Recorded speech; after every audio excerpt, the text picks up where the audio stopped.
Hello, my name is Im, and today is Shingeki Day. Today is a special Shingeki Day. It is the final season. Man, I've been chasing this moment for years, right? It's been a up and down journey to, get caught up. Now, even after this, I'm not going to be completely caught up, but, to be in the season that is airing at the moment, and, that season happens to be the final season, it's a big deal. It's a big deal. Listen, of course, if I could, I would check out multiple episodes, right? But the thing is, I am back in a different capacity now. I have a schedule in place. Everything is done on a specific day, recording and editing, and then everything has a specific day to upload, right? And I have other content on my channel, and there's other subscribers on my channel, and there's other patrons on my channel, right? For other content. So, as much as I would love to be caught up even faster by checking out multiple episodes, it cannot be at the expense of slipping up on this, all this other content on my channel. That would be quite unprofessional, right? To just slip up on that after, making a commitment to that, especially if there's, subscribers and patrons for other content. So if there is a chance to check out multiple episodes, right, in the same span, then I would totally take it. And of course, this is the final season, and I've taken all the precautions possible to steer clear of any potential spoilers. Social media, I think I have it on lockdown for some time now. Twitter is definitely on lockdown. Everything is muted. Instagram's been on private for probably a year now, nearly a year at this point, for good reason. And I've mentioned it here and there, but yeah, Instagram simply has to be private until the series wraps, at least. If you've been around for a few years, you know how the spoilers are handled and how strict it is. I should specify that even profile pictures, it could be a lovely comment, a really nice comment, but if the profile picture is a spoiler, and the spoiler is essentially anything that I have not seen yet, right? It is going to be deleted. It's pretty airtight. The homie, he keeps it pretty airtight. So please be mindful of that. If you do end up writing a long comment, I know sometimes it takes some time, but again, if it has a spoiler as a profile picture, it's going to be deleted, right? And that's unfortunate because it could have been a nice comment. And in that sense, the reason it's so strict is because I like to go into the comment section. I need to, I'd love to know how things are going in the comment section. You need to know how your subs react to something, or you need to have a feel for it. Right then, before I get into the episode, if you are interested in full length or early access to this episode, consider checking out the Patreon page. Check out the different links there. Maybe something else might even catch your eye. And in doing so, you'll be supporting the channel. Consider subscribing to the channel. There is a schedule in place. This is going to come out every Friday. Unless I do get caught up, then I'll have to, switch it up a bit. But until further notice, this is going to stay in its Friday slot. And consider checking out the pinned comment. It does have the links to the Patreon page and the social media. And if I need to make an update, I usually update the pinned comment. So I think that's about it. And it's time to get into the final season of Shingeki. That feels damn good, man. So I hope you enjoy. Holy shit.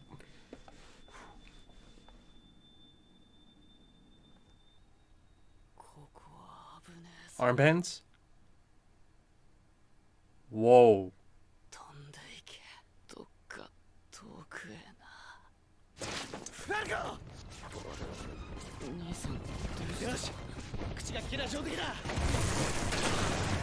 Holy shit.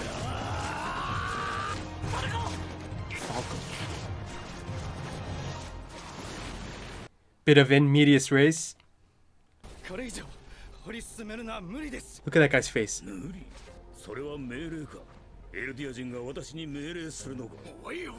Music. Fill it in gradually now. 4 years.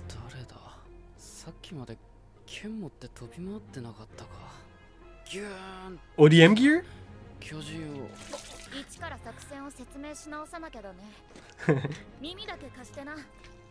He's us, basically, the audience.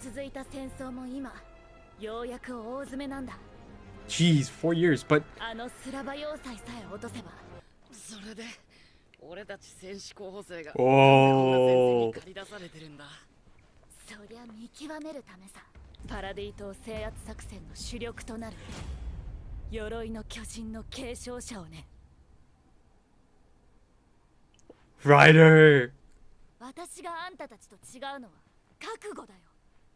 エルディア人の運命を背負い、私たちを苦しめるあの島の悪魔どもを皆殺しにする覚悟だ。私は負けない。私が収容区からみんなを解放する。で、お前さっきから何してんだ。 She's quite こ determined. れいいでしょ。ここでアギトと車力を放ちましょう。 Jaw and cart? ガリアードとピークの2人ならやってくれます。 Galliard and Pete. 一瞬 Jaw で and 当 cart. 地の残酷 So な敵を殲滅できるはずです。ダメだ。 the Ymir Titan, right? 撃ち抜いたら我々は巨人の力と戦士を失い、再び巨人の力を取り戻せる保 Right. 証はありま Goes せ to ん。 an Eldian baby, right? そうだ。9年前から始まった始祖奪還計画が返り討ちに終わり、超大型とメガ型を失ったようにな。マーレの軍事力は低下したとみなされ、今日まで続く戦争の引き金となり、パラディ島作戦は後回しとなったのだ。我が祖国マーレを超大国たらしめるものは何だ。巨人の力です。 Eldians 以 essentially. 上失えばこの国は維持できない。 Jeez.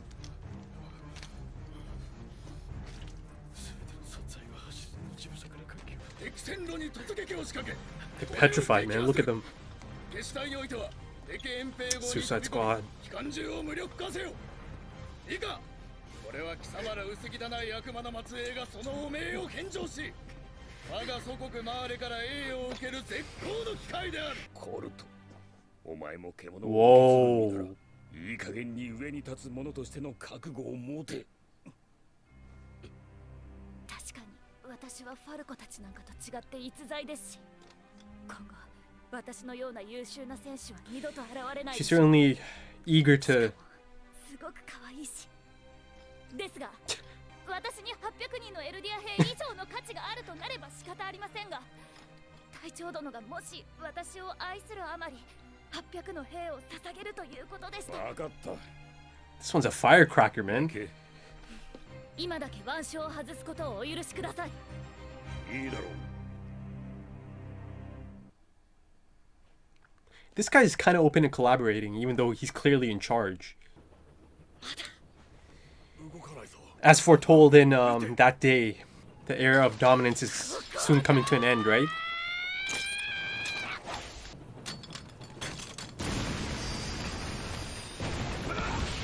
Oh.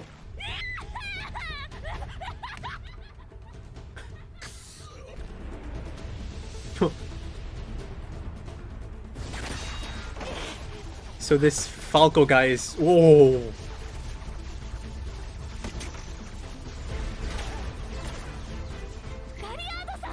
Galliard? So this is... That's... Yeah, it's gotta be Ymir Titan, for sure. これより降下作戦を開始する。くれぐれも作戦通り Whoa. ジークが矛となり、ライナーが盾となるのだ。 Oh, is that... Oh, it is. It has to be. I mean... Scout Titan. He's got armor on. 何してんのファルコ。いや、わかるだろう。 Yeah, I was about to say, this guy... This Falco guy is selfless. 何か言ってる。 Oh? 触るな。汚れる。 Wow. 悪魔。だとさ。 He even refuses help as he's dying, huh? From Eldians. This guy, man. You could tell just the moment they showed him in his face. Reminds me of Gross. Commander Gross.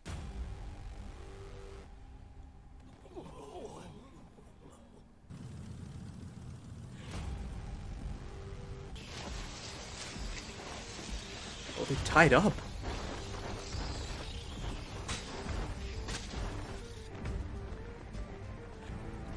Oh, the music. Oh.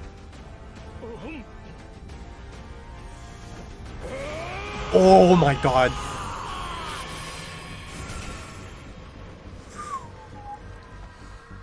Zeke's actually looking like much younger than he used to in season 2 and 3. Oh, they showed this in the opening. That's horrible, man. So that's how Zeke does it. He's got the power of the scream.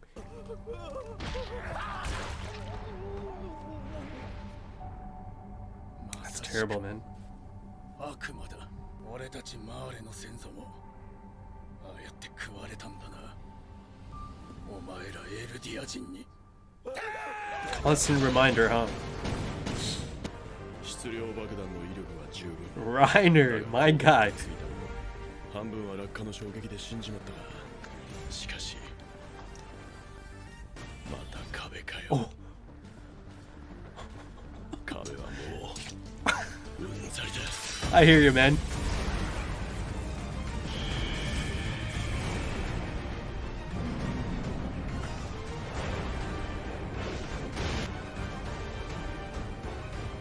Go on, Reiner.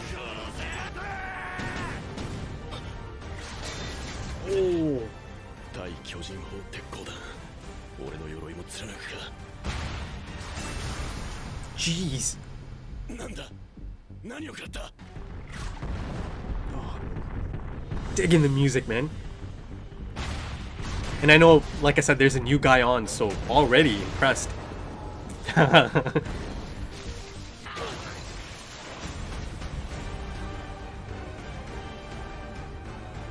yeah.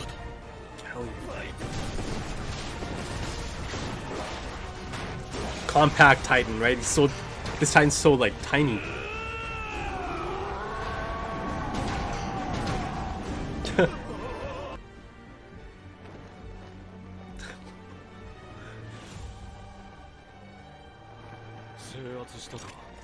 Yeek Jaeger.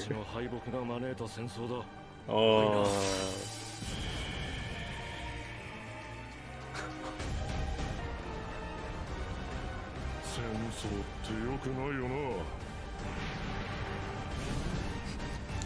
Perfect form, huh?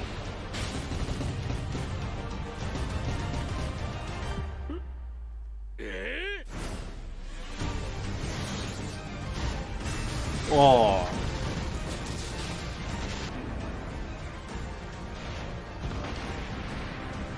Oh, the 1-2.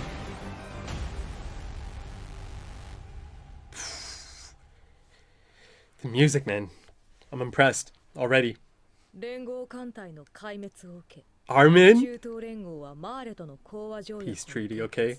巨人の力が全てを支配する時代が終わりつつあることを知られ、マーレは一刻も早く始祖の巨人を手に入れる必要 That に shot 迫 though られた。 of Zeke looking at him. 勇猛果敢なるマーレ軍の猛攻により、スラバ要塞つい The に Marley 陥 army. 落せし Oh.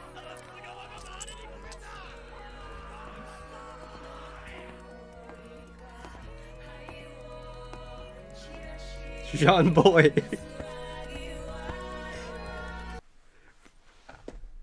Oh. Falco from the opening there. Oh, look at that. Ooh. Season 3, episode 6. And once again in season 3 finale. What the hell did I just see?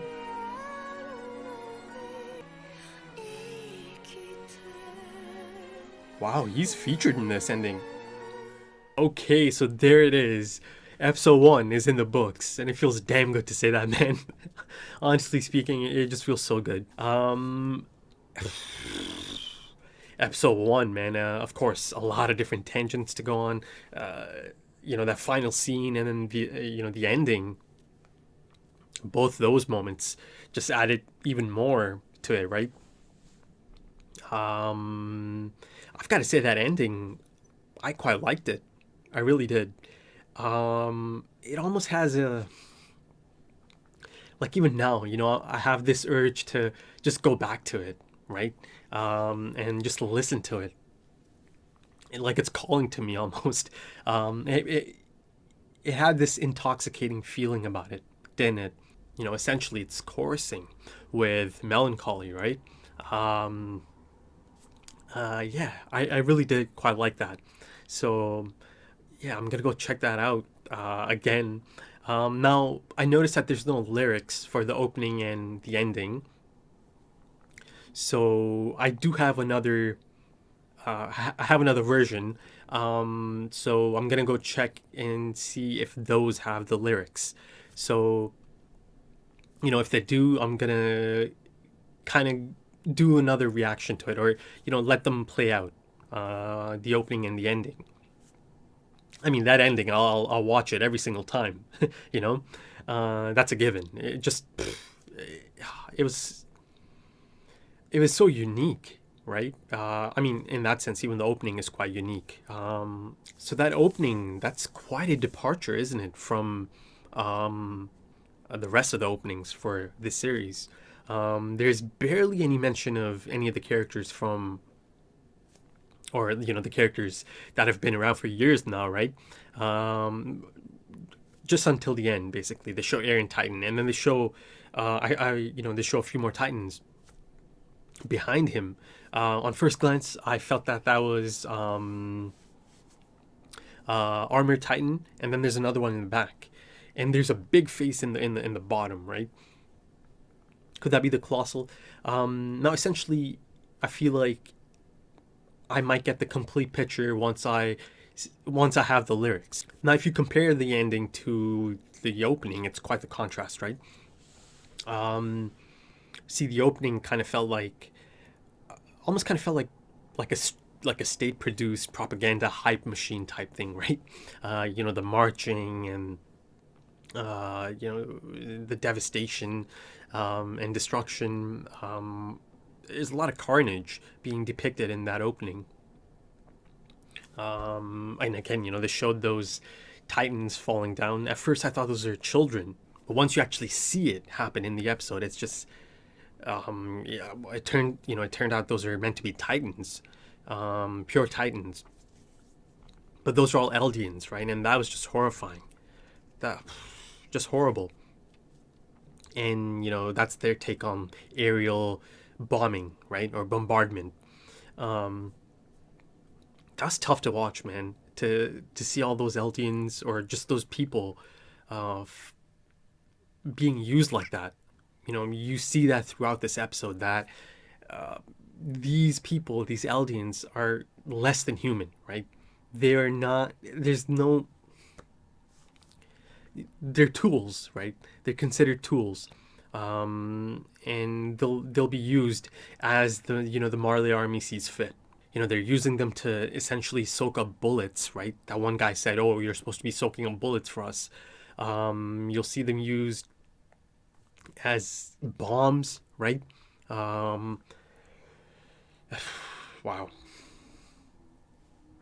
Essentially, they are expendable, right? They're a tool, right? They're not humans, and you know, there's a lot of manipulation. There's a lot of self-hate being promoted, right, to keep them under the boot, to remind them, oh, this is the reason you have to do this. You know, this is the reason you have to sacrifice yourself. You know, here's your chance to prove yourself and, you know, atone for the sins of your ancestors. You know, and all these lines of dialogue and, you know, these things that the Marley army or the officers say,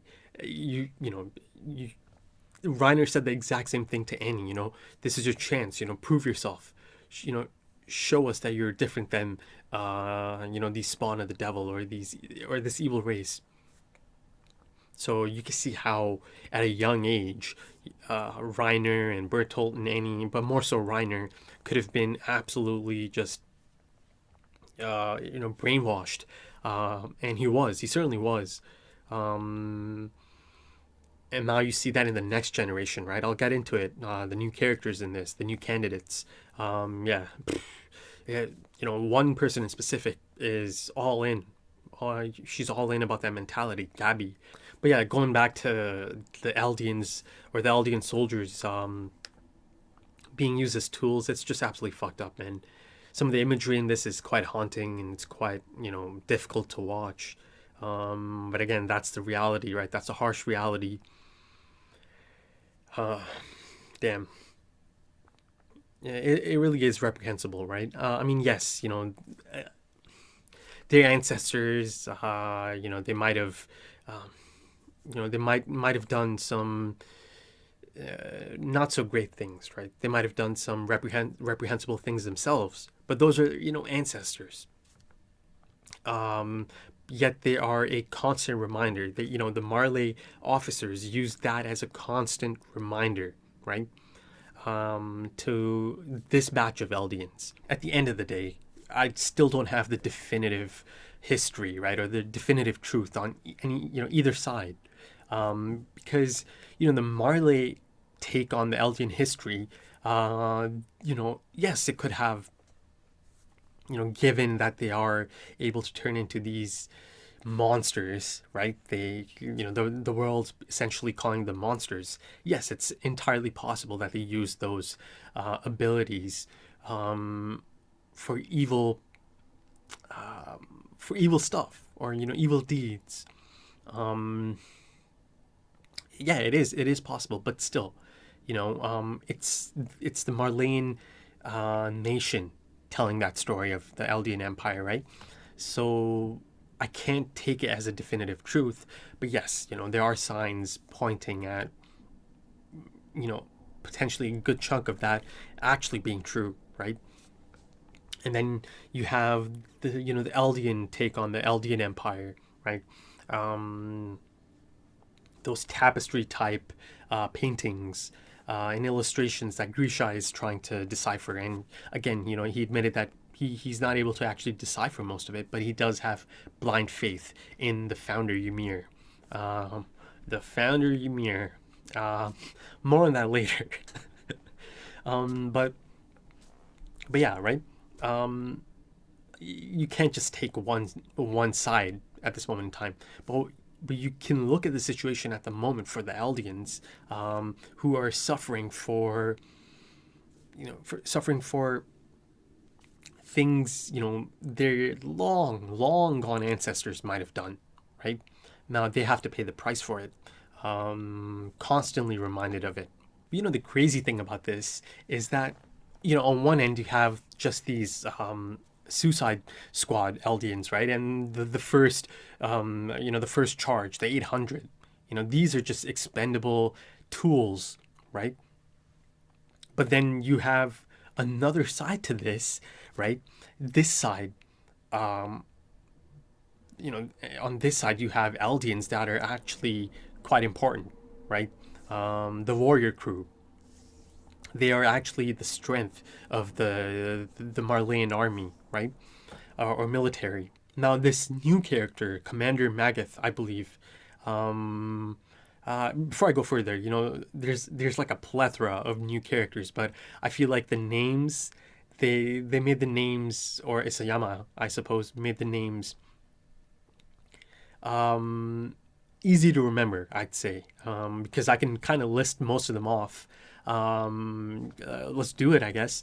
Udo, right? Sophia, but it starts with a Z, but if it's sounding like they're still calling her Sophia. You've got Colt, right? Really simple names, couple letters in each name. You've got Gabby, again, 4 letters. You got Falco. And then there's a few that are a bit more difficult, but like even those, Galliard, I've heard it a couple of times now throughout the episode, so that's like kind of stuck in my mind now. The one name that is a bit tricky to remember is the name of the Titan shifter inside the Scout Titan. So in that sense, I got my answer. Yeah, it's a Titan shifter. There's someone in there, man. Starts with a P. I mean, it didn't sound anything like the spelling. It kind of sounded like they said peak, right? But it wasn't like the spelling was like there's a C and a I in there. Piek, perhaps, but no, they I'm pretty sure they said peak. I really do like to get the names right. That's just one of those things. I like to try my best to get the names right, yeah, as soon as possible. Of course, there's a whole Mr. B situation. For some reason, I just couldn't get a grasp on that name. Like, no matter how many times I was hearing it, like, I was kind of, standoffish on trying to pronounce it. But other than that, I think I've had a decent grasp on most of the names. I like that name Galliard, though. It's quite a unique name, memorable name. Magath, Commander Magath. Again, like I said, he's one of the standout characters of this episode or the new season so far. He's clear. Like I said, he's clearly in command, but he's open to collaborating. Especially, you see those exchanges him and Colt are having, imploring him to, start acting like a leader, right? And in that sense, I also got a confirmation that the next Beast Titan is meant to be this individual, Colt. I mean, I was supposed to talk about the ending and the final scene, and I totally ended up on a totally different tangent here.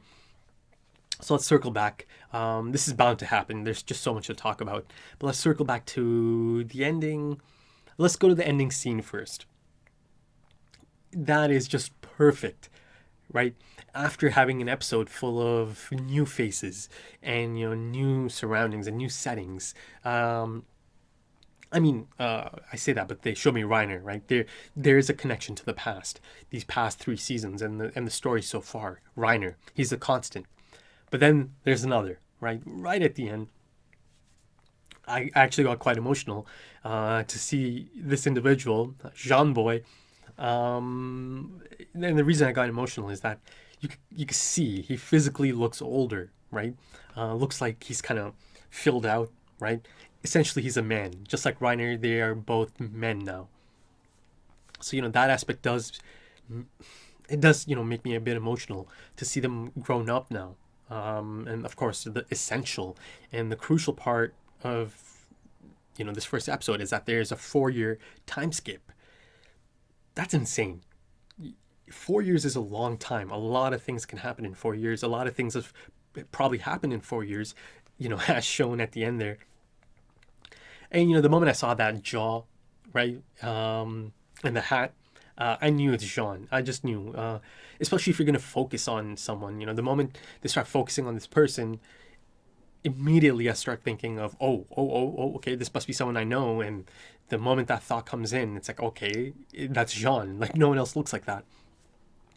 And I say the hat because this is a bit of a callback. Not a bit of a callback. It is essentially a callback to that moment from early season 3. I think episodes 3 or 2, right?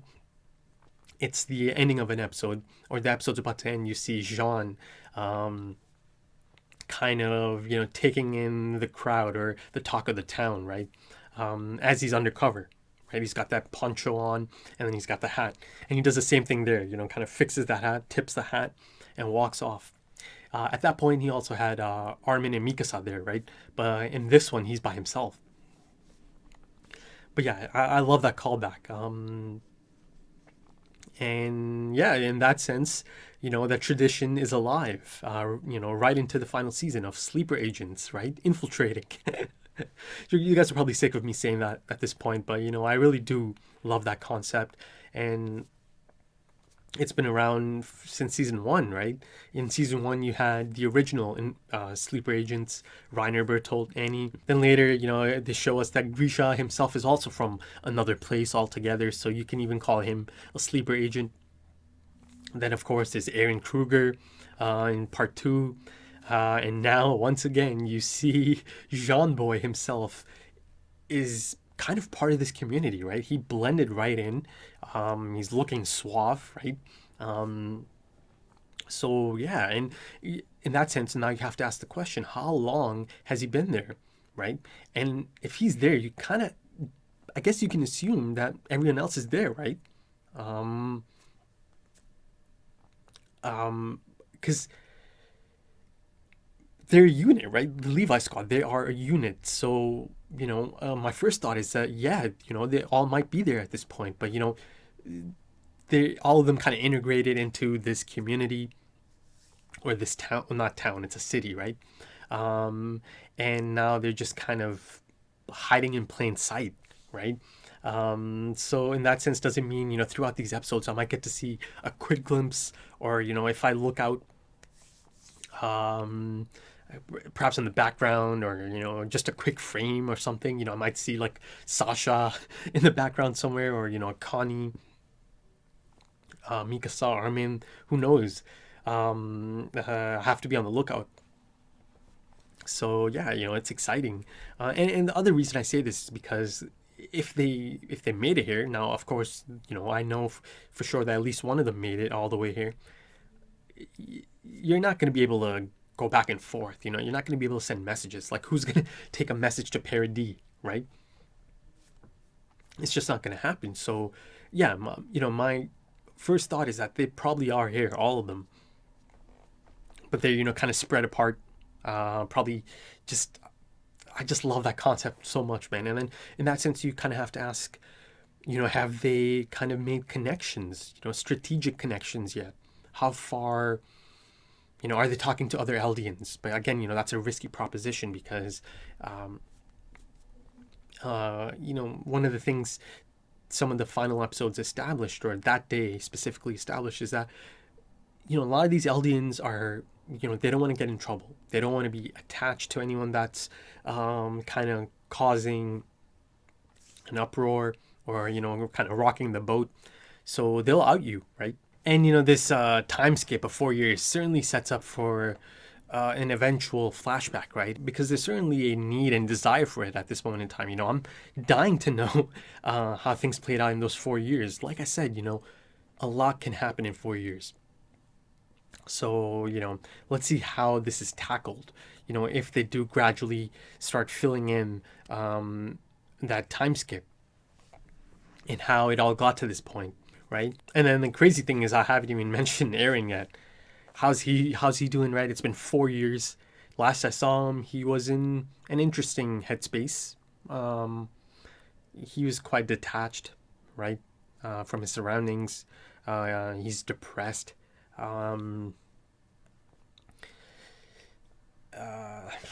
Like I said, I felt like he's quite tormented.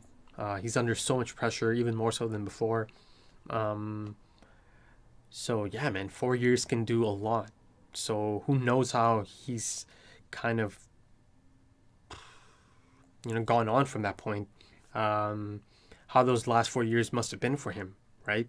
Lost in his thoughts, lost in the thoughts of many that came before him, that are connected to him, or that he's connected to. So yeah, it'll be interesting to see how Eren has kind of progressed in these past 4 years, in terms of his mental health. He wasn't in a good place. Again, he changed. He completely changed by the end of that season, in those last few episodes, right? In part 2, season 3, part 2. Now, before I get back into some of the more detailed stuff, let's look at the episode as a whole, right? Especially since a new studio took over. Understandably, there was concern. Even though I'm still fairly new to anime. I mean, I've been watching One Piece for big chunk of my life, but again, other than that, I am still fairly new to anime. But yeah, even I had concern, right? Because a studio change this late on, right, in the final season of a massive series, yeah, it should be cause for concern, or you can understand how people could be concerned about that. But that being said, this first episode, I thought it was quite good. Nothing about it really concerned me, right? It felt like it's in good hands. Maybe a few shots of the Titans. I'd say, the Galliard, Ymir Titan, they called it Jaw Titan. The CG, it was clear, there's some CG elements here. I think it looked quite good on that, on Galliard, the Jaw Titan. But I think it stuck out the most anytime the Beast Titan was on screen, especially as he fell down and made the landing.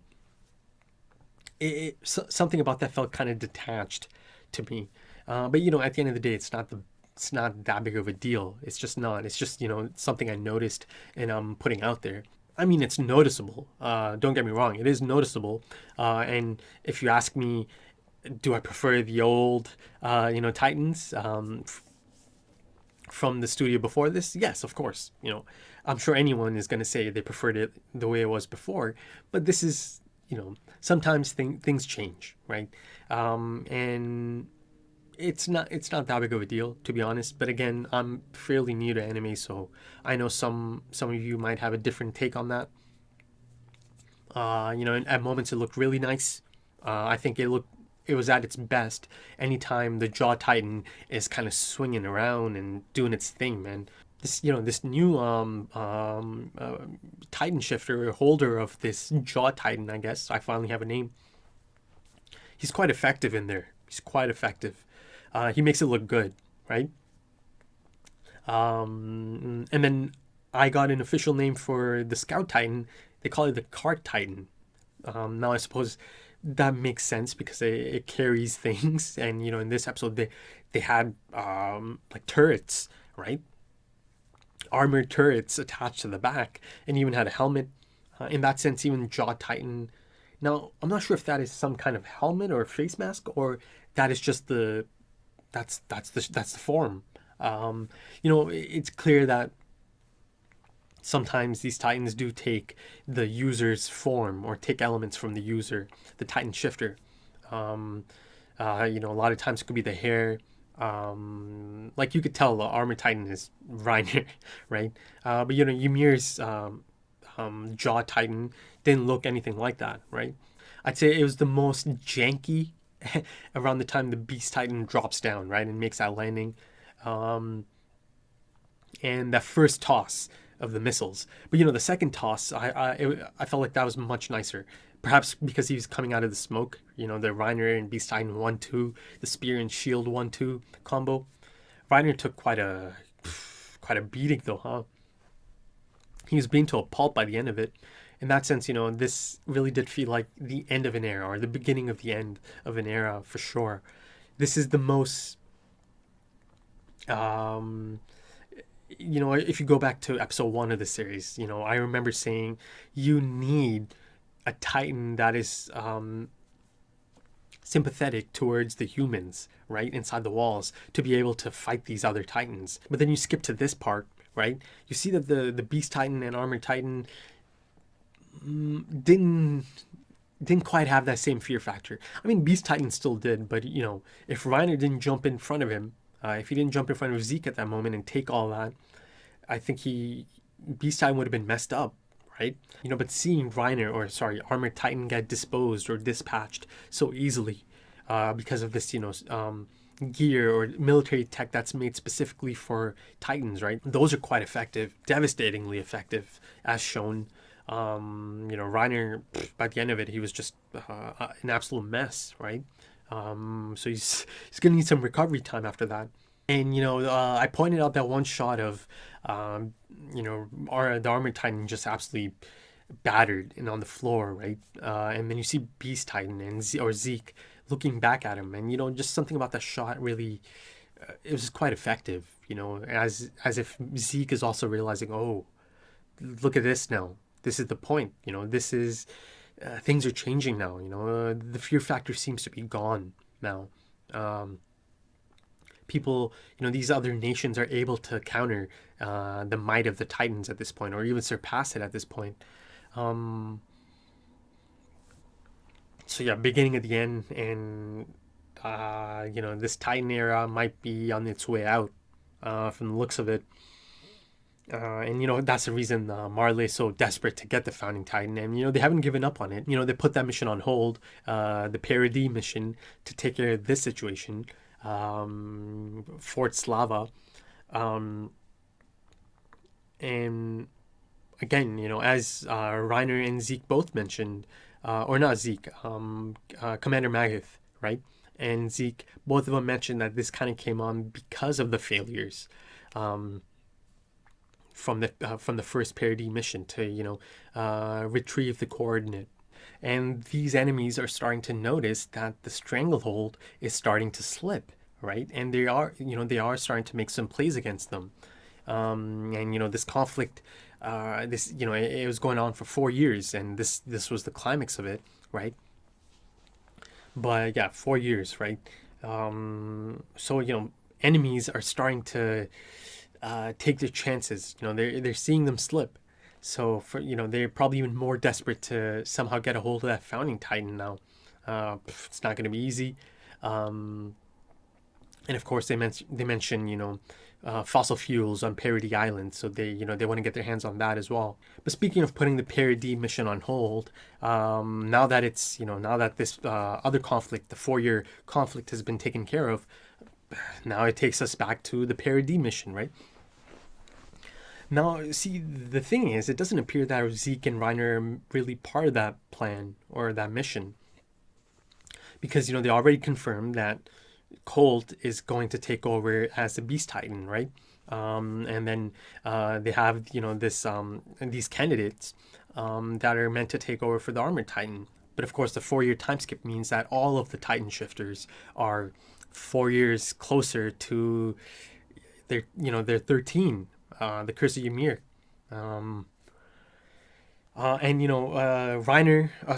Zeke, clearly he's the oldest one of the lot.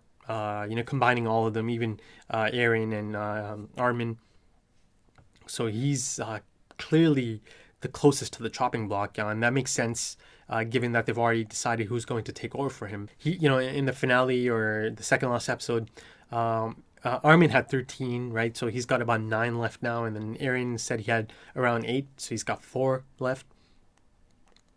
In that sense, is it even possible that Hanji or Levi or both of them together even discussed the possibility of, or the potential of having to pass those on if need be, right? They might have discussed it. But the other side certainly has it down to a process, right? A fine-tuned process. They have people in line, as I surmised, that they do have these people just in line to take over, right? They have multiple candidates, right? That could take over. They have to pick one, of course, but still, it's not a problem for them, right? Unless, of course, if one of them just gets beaten or dies in battle, then it's a different thing altogether. But as long as they keep passing it on, they're going to retain it. Now, going to that ending, by the end of this episode, it's quite clear that Falco is being established as an important figure in the story. They open the first episode of the final season, right, with a scene of Falco, right, and then he's prominently featured in the ending, and then throughout the episode, you could tell that he's going to be in focus. But then, of course, opening the episode and ending the episode with him in focus. So I think in that sense, it's not a stretch at all to come to the conclusion that this kid, Falco, is going to end up being one of the 9, right? He's destined to become one of the 9. He's already a candidate anyways, right, for the Armored Titan. Of course, they also established that Gabby is the front runner, and she certainly believes that herself, that she is the front runner. But it's not as easy as that either, Yes, she seems to be the most eager and the one that's most ready, and in line with the thought process of the Marley side, right? The devils on the Devil Islands, but. I think especially some of the imagery in the ending there, right? And then you go back to the opening of him having a moment, right? It was clear, by swords he means ODM gear. Surely he said he's flying around, so yeah, he's swinging around in ODM gear and he's reliving some other memory, right? And then again, prominently featured in the ending. There's one other figure that is just absolutely it blew my mind, but also so damn exciting because it is the final season, so it does have to get to that now. That's a tricky thing about these endings sometimes, right? A lot of it could just be symbolic, but it could also be quite literal, right? I mean, there's a sequence at the end there. The progression of these shots and moments is certainly telling a story. I mean, I'll get into it, but let's get to it. Bit of a bombshell. I believe they showed me the founder, right? Ymir. Who else could that be? It looked like a female, that's for sure. And they didn't, of course, they didn't show detail in the face or even in the clothing, but you could tell it's a female. And of course, but there is some new imagery here. The tree of life, perhaps. There's two sets of trees being depicted here, but a tree nonetheless. The first time, those neural links, the bird. Again, another thing that's prominently featured throughout this episode, especially in that ending, and especially in relation to Falco. And even his name, Falco, it's quite close to Falcon, so there's quite a bit of symbolism with him and birds, or birds in general. And that's a thing that's been going on since the first episode of the series. And then you see the bird kind of explode into this tree formation, right? It goes into another tree a bit later, but staying on this one. And then the links that are making up the tree, they kind of start separating, and then it starts going to really random shapes and links. And that's the thing that instantly reminded me of the moment Rod Rice and Historia touched Eren, right?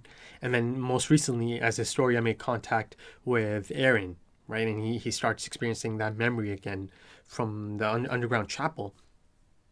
At this point, it feels like that's a representation of a memory being accessed or unlocked, right? And they're showing that, right, on screen in that ending. And then it goes into that scene, right? The Tree of Life type look. And of course, at the bottom, I believe that's got to be the founder herself, Ymir Fritz. And it is the final season, so surely, they are going to get to that at some point. She's kind of at the base of the tree, right? The coordinate, right? And all these links are kind of coming out of that tree. Almost kind of feels like an alternative depiction of those paths they showed me, right? Or they've shown me for, a long time now. I just didn't realize back in season 2, episode 10. But yeah, some, beautiful imagery in there. And this concept of a tree of life, I mean, I'm calling it a tree of life, but that's just the first thought that came to mind. But yeah, now it's kind of being depicted as a tree twice, right? And then from that shot, it kind of glows out and then comes back in and turns into this ball of light, and then you see a hand grab it. Now the next shot is Falco, right? Kind of reaching out again into the sky. So am I to assume that the hand grabbing this light, in this symbolic gesture, is that meant to be Falco, right? Because again, progression. Right after the hand kind of grabs it, they go to Falco, who's reaching out to the sky, and then the camera pans up and it's a single bird just flying off, right? So there's certainly a progression, right, being depicted in the final few shots. And again, the birds are, and I think at one point it was even clear that it's a crow or a raven, right? Earlier on, you see it on a tree branch and then it flies off. So birds, again, featured throughout the series, many different points, different types of birds. Yeah, I think taking all of that into account, it's not a stretch to say that this fellow, Falco, it's not a stretch to say that he's destined to become one of the 9. I mean, he's in the running for one anyways, but that ending really, puts a stamp on it. But, even more so than just potentially become one of the 9, he's being established as an important figure. You just can't ignore that he is featured in the final opening. And then, of course, going to the opening, you know, something quite strange is happening to him as he's experiencing perhaps his scout member's memories, right? For all I know, it could be from the future. You know, I was about to say it's from the past, but I don't know. It could be from the future. Who knows? Because you know, the Levi squad might be using ODM gear, you know, in Marley at some point. Again, now that starts going back into the whole concept of Eldians being connected, right, and sharing memories. But I feel like this is more than just, you know, an Eldian being connected to memories, because, you know, they are focusing on him so much, on this character. So I think it's beyond just, you know, a basic Eldian to Eldian memory share thing going on. But if you also look at it from a different angle, it could also be him essentially embodying the audience at that moment in time, because he's asking questions like, who are you guys? And they've set it up.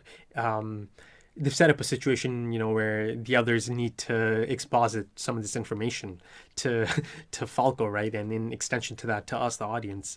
So like I said, you know, a case of in medias res. And before I kind of forget or move on to another topic, you know, this being the final season of a big series, right? An established series that spans over years of storytelling. You know, the one thing I've noticed over the years, you know, it doesn't even have to be just anime, just any show or any story, a movie series, right? A trilogy, perhaps, or any series of films. One of the things to look out for is parallels to the first season of that film or that show, or in this case, that anime. You know, a lot of times you'll see a lot of callbacks and a lot of parallels to the first ever episode or moments from the first season, right? Almost as if things are coming full circle. And in that sense, the opening scene of this almost perfectly mimics the opening scene of the first ever episode. I mean, not perfectly mimics, but the concept is, you know, about the same.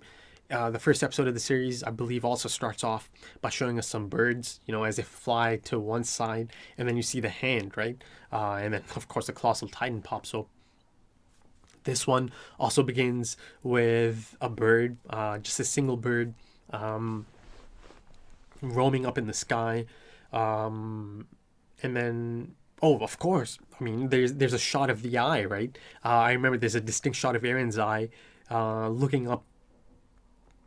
I believe it was Aaron. It must have been.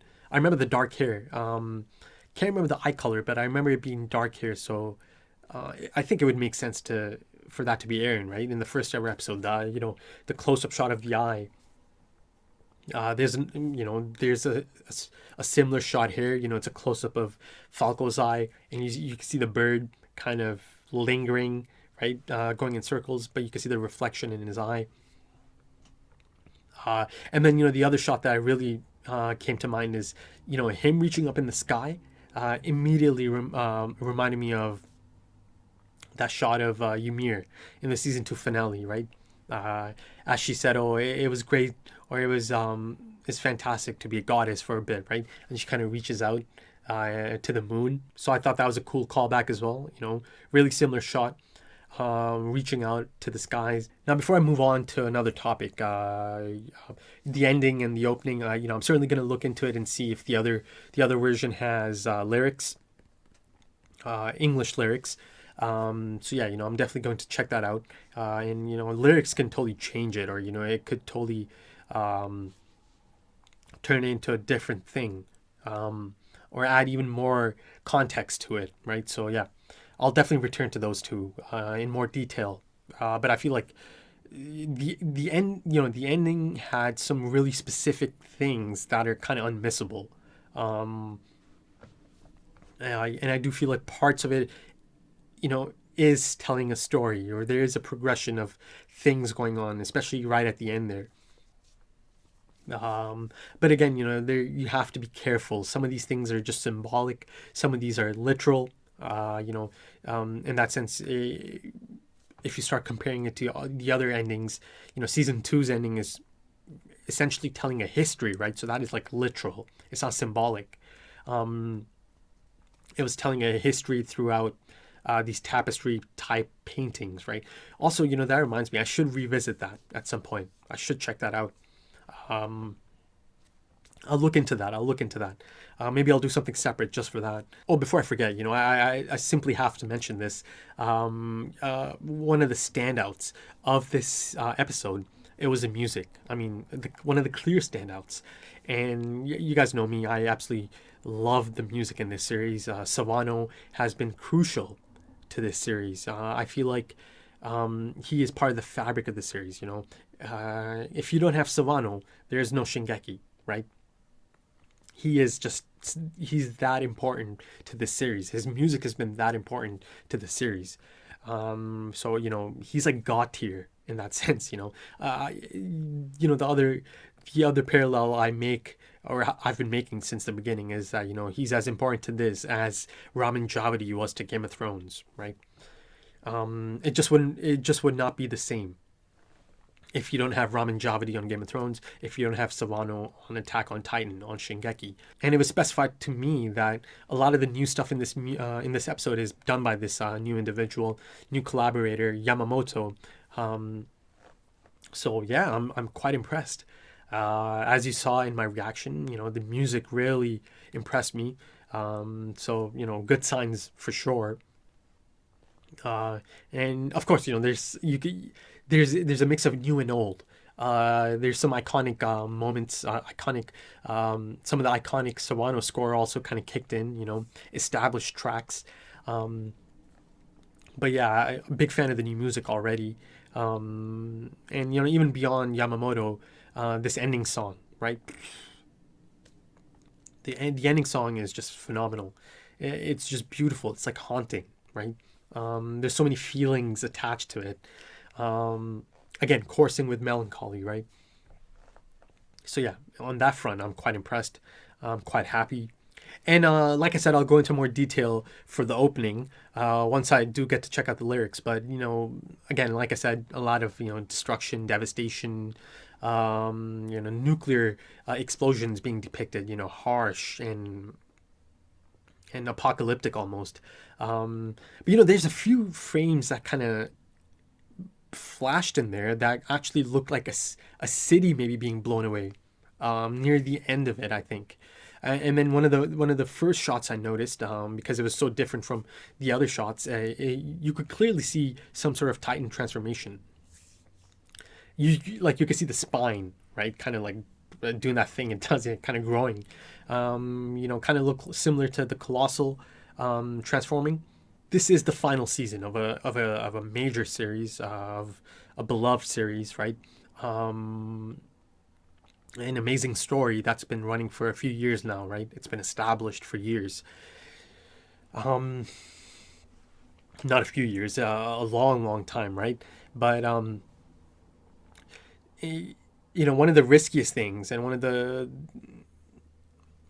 riskiest things is to introduce a new set of characters this late on into such an established story, right? In the end game of a story. It's a bold move, right?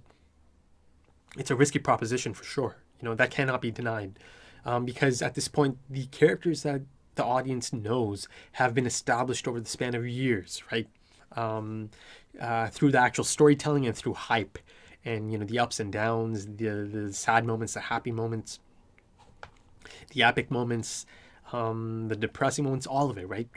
These characters have been established over a span of years. Right? So to introduce such a plethora of new characters this late on, it's risky. It is risky. But I have complete faith in Isayama. I think Isayama-san has, you can already see there's signs that, there's a great batch of characters here. And one of the reasons it's so risky is because you need to, dedicate a lot of time to them, right? To these characters, to develop them, right? To distinguish them or give them a chance to distinguish themselves from the other characters. And, usually that's a risky proposition for sure, because if these characters are not interesting, then the audience starts, their mind starts drifting to the thought of, oh, I just kind of want to go back to my characters, right? So in order to, you know, overcome that, you need to make sure that the new characters are, you know, likable, or not, actually not even likable, interesting, right?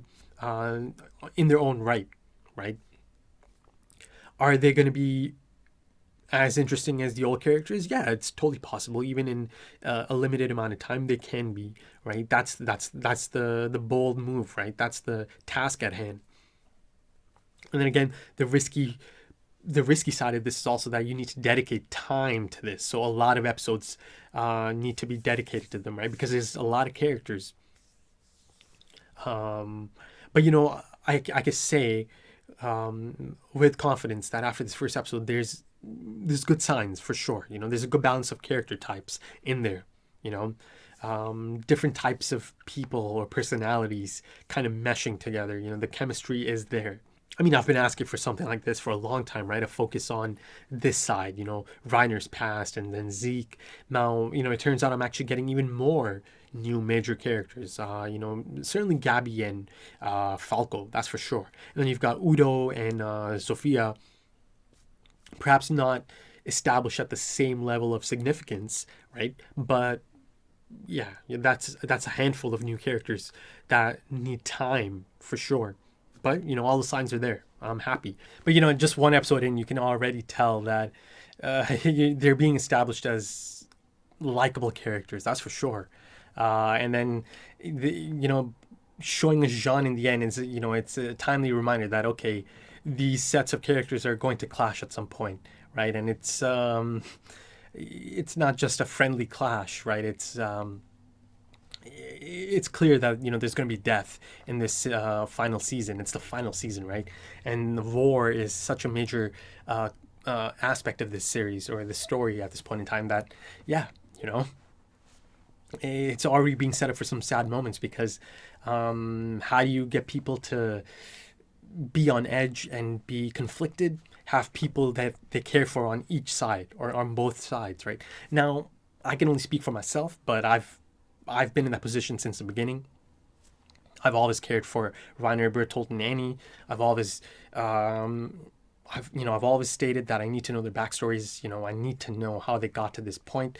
They, you know, clearly they came in as child soldiers, and now, you know, it's all kind of played out, and it's clear how they got to that point. So I've always been sympathetic. You know, I mean, Reiner is one of my favorite characters since season 1. And, you know, again, they showed me one of my other favorite characters right at the end, Jean. And on that note, you know, it was established a long time ago that Isayama does not shy away from focusing on some of the side characters, right? Or focusing on characters other than the protagonist, right? You know, some of my, that stretch of the Utgard Castle episodes from season 2 is one of my favorite series of episodes, and you know, it features side characters at that moment in time. You know, people like Ymir. I mean, Ymir was one of my favorites by the end of season 2, but you know, it features her, Reiner, Bertolt, Connie, right? And Historia was in there too. So, you know, I love that section of season 2, the Utgard Castle moments, and there's that flashback episode as well, right? Episode 5, and then it kind of jumps back to present time as Ymir jumps off the castle. So yeah, you know, it's established that Isayama can pull this off. He's already done it. You know, there's such a rich pool of characters to, you know, pick from, that, you know, I remember saying it didn't matter that Aaron's not in the focus, or Mikasa's not around, or Levi's not around. I'm loving this. You know, I'm loving the focus on these other characters. A lot of them ended up becoming my favorites, right? I mean, Reiner was already one of my favorites from season 1, but then, you know, Ymir, and, you know, I really learned to appreciate Connie in that moment as well. And then Historia, I loved Historia's progression in those episodes. Kind of going off topic now, but, you know, I'm trying to, you know, I just want to put it out there that it's been established that Isayama, you know, he's not shy. And, you know, he has an established track record of focusing on other characters. In fact, I even said, you know, some of these side characters some of his best writing. Characters like Aaron Kruger, Keith Chardas, Kenny, Yuri, Rod Rice, right? Now, I'm starting to already get that feeling from this Commander Magath, or shit, did I totally butcher that? I can't remember. I think I said it right earlier on in the discussion. That was like 50 minutes ago though. Now, yeah, so, I'm already digging this new character that's being introduced. But you could tell it's a side character, but already, this commander, I'm liking it. And then, of course, these new young candidates, Gabby and Falco specifically are, the standouts. And then you have Udo. Sorry, I almost called him Udo. Udo and Zofia. And, Zofia actually reminded me of Annie in that sense. Quite a stoic presence, quite expressionless. Even her replies are quite, monotone. And then Udo, he looks can be deceiving, right? He's got a bit of a temper about him. So first, impressions of some of these characters. Colt, fearless, right? The moment he saw that his brother is in danger, he ran out there, right, into an active battlefield, no man's land, right? No hesitation, took off his helmet, put it on his brother's head. So, that scene, it did a great job of just dropping you into the harsh reality of that world, right? So kind of like from a serene and almost out-of-body experience to this hellish landscape, right, in an instant. You can see how they came to that conclusion that Colt is going to be the Beast Titan. You can see he's older than the rest. And again, that seems to be a bit of a cycle because Zeke is older than, Annie, Reiner, and Bertolt, right? I think how much is clear. So it's a bit of a similar cycle here. Colt is clearly older than these other candidates, including his own brother. So the Beast Titan, I suppose, goes to someone a bit older, right? During the episode, I said Zeke is looking younger than he did in seasons 2 and 3. I didn't mean like, I just meant like in the animation, right? His face, he looked much older. I remember him looking much older in season 3, episode 2. I don't know, just the way he was drawn or his beard or something about it made him seem much older. Let's move on to Gabby. Now, like I said, she's quite a firecracker, right? She's bold, she's aggressive. She's the one to look out for if you're on the opposing side, right? Or your opposing force. She's unpredictable, right? In that sense, she kind of reminds me of, a gang member that is down to do anything, right, to impress the others or to stand out from the rest. The gang member that's unpredictable and might seem innocent, but is, down to do some crazy shit to establish themselves. I know it's a bit of a strange comparison, but that's the feeling I got, as I was seeing one of the scenes. She does have this, it's that thing of how a character seems sweet and cute, but they have this, they have quite a bite, right? And she wasn't, afraid to use some of her charm, or try at least some of her charm against the commander himself. She got him to let her try it, the grenade thing. Yeah.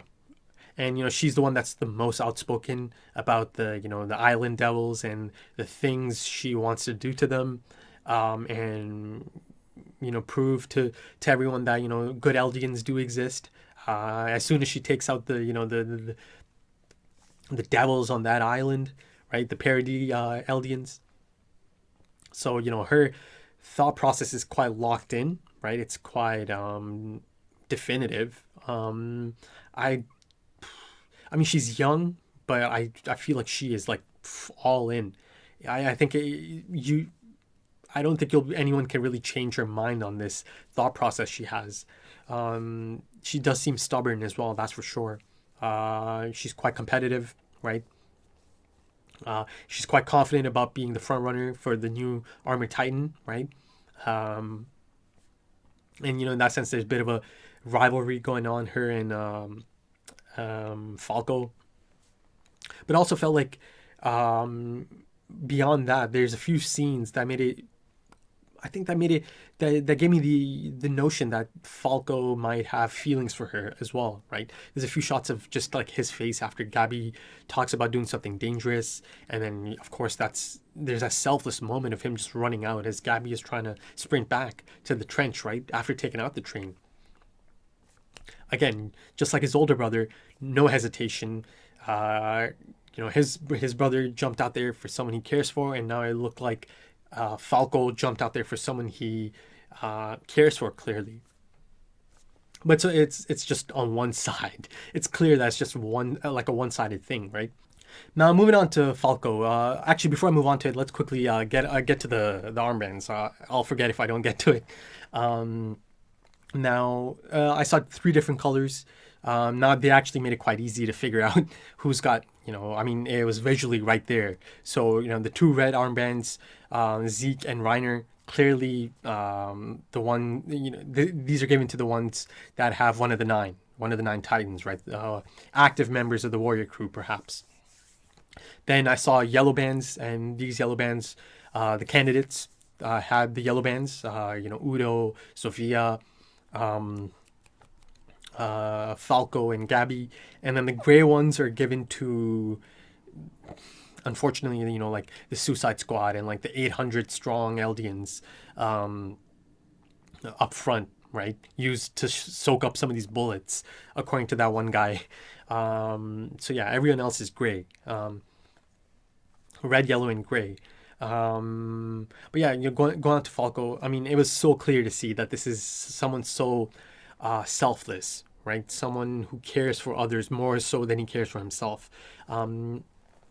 He's even out here trying to, help the enemy because he knows, he's in no position to fight anymore. But yeah, Falco, kind-hearted, selfless, and these appear to be innate qualities, right?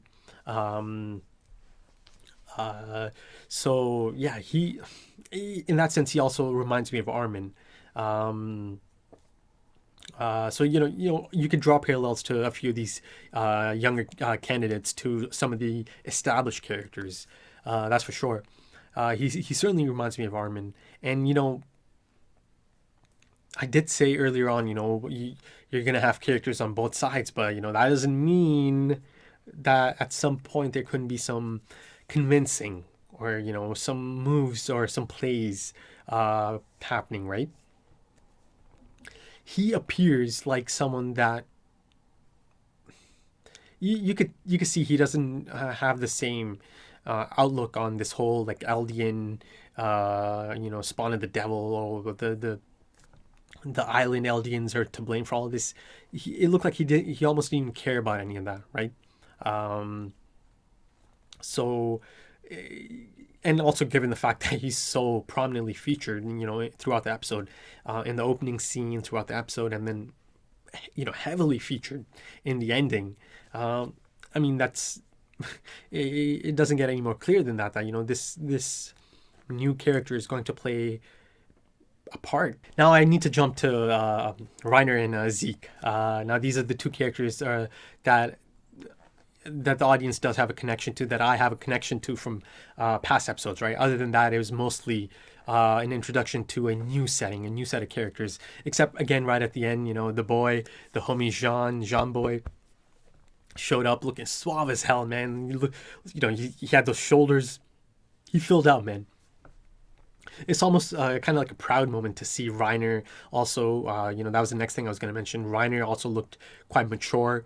Both him and Jean are men at this point in time. They're not those young adults anymore. They've seen some shit. They've had a lot of experience in a short amount of time.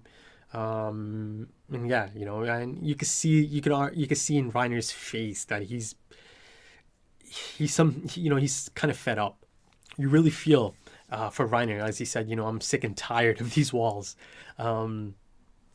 Constant reminder, right? And he's still having a quick flash. And, I'm so goddamn excited that the focus is on them now. Those characters alongside some of these new characters. And I don't mind that at all, right? Because just one episode in, I'm already into it. I'm into these new characters. I want to know more about them. But Reiner and Zeke, getting backstories on them and just spending more time with them in the present time, right? Exciting. This is exciting stuff, man. So Reiner, he's been my dude since season 1. So much so that, I had one of those slip up moments earlier on in season 1, episode 17, right? It took me some time by the process of elimination. I got to it, but it was just because I didn't want to doubt him, or like I liked him so much that I kind of forgot to doubt him being in on it, with Annie, or the female Titan in episode 17, titled The Female Titan. But yeah, if you've been here for a long time, I love Reiner. Season 2, episode 6 was quite difficult for me, seeing him go through that. And then you got Zeke. And now I finally get confirmation on how, right? He does it. Essentially, he has the ability of the Scream. Now, that confirms how he made Connie's village into Titans, right? The Scream. He initiates the change. That much is clear. That's always been clear, that these are his Titans. He initiated the change, but this was the missing piece, right? So there it is. He does have control of a delayed Titan transformation into a pure Titan. But that being said, as that belt's kind of tossing these Eldians off, it's a horrifying scene. You can see in their faces that they're not all there, are they? They're tied up. Their feet are tied up. But you could tell that in their expressions, they're not there. One of them was drooling. And, some of them are kind of like daydreaming. Or one of them's kind of just looking up. A lot of really strange expressions, almost like Titans, right? But in human form. So something else had to be done to them clearly before that, and then he is able to initiate the change on a delayed change, right? Or response. On demand, essentially. Now, the question becomes, is this something unique to the Beast Titan, or is this because he has royal blood? And again, in the last few episodes of season 3, part 2, I firmly believe that his royal blood is going to play a major part in the rest of the story. It simply has to, because again, the potential attached to royal blood, right? And also him being Grisha Yeager's son and Aaron's half brother. I'm so sure on this that he certainly is going to play a major role in the rest of the story. So yeah, I'm leaning towards this potentially being a unique ability because he has royal blood. To turn Titans and even have some semblance of control. I mean, that would be quite the ability, right? But that being said, he's not the first Beast Titan, is he? So they would know if he's not the first ever Beast Titan. I mean, he's not. That's for sure. 13 years. They've passed it down a few times for sure. Now it all depends, Did all of a sudden, did they notice a change? And they're like, he's able to do this, right? Because they're clearly using it as a strategy, right? So was there a point after Zeke got it and, they realized, oh, hold up, Zeke's able to do this?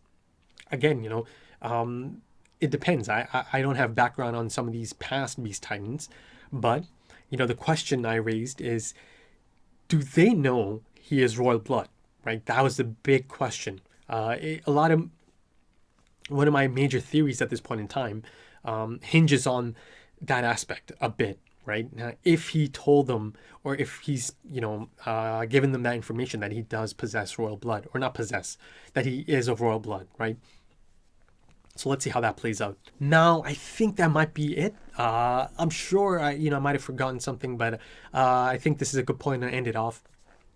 As always, if I remember something, I'll bring it up in the next one or the next one. There's a lot of episodes. Oh, also Armin made a bit of an appearance as the narrator, right? The ongoing series narrator. So that was nice. Peace treaty, he's mentioning that they ended up signing a peace treaty. But,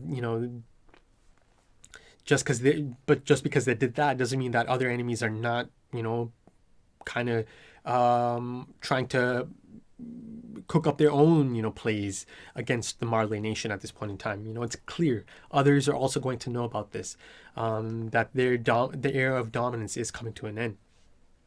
And, you know, it was clear to see in this. And they mentioned that in that day. Grisha mentioned that, you know, 2-3 decades ago. So yeah, you know, it's definitely reached that point now. That the Titans have lost some of that fear factor, or a lot of that fear factor maybe. But yeah, I think that's about it. Yeah, I'm happy, man. I'm happy. Great first episode to get back into. I'd say it's better than season 3 part 2's first episode.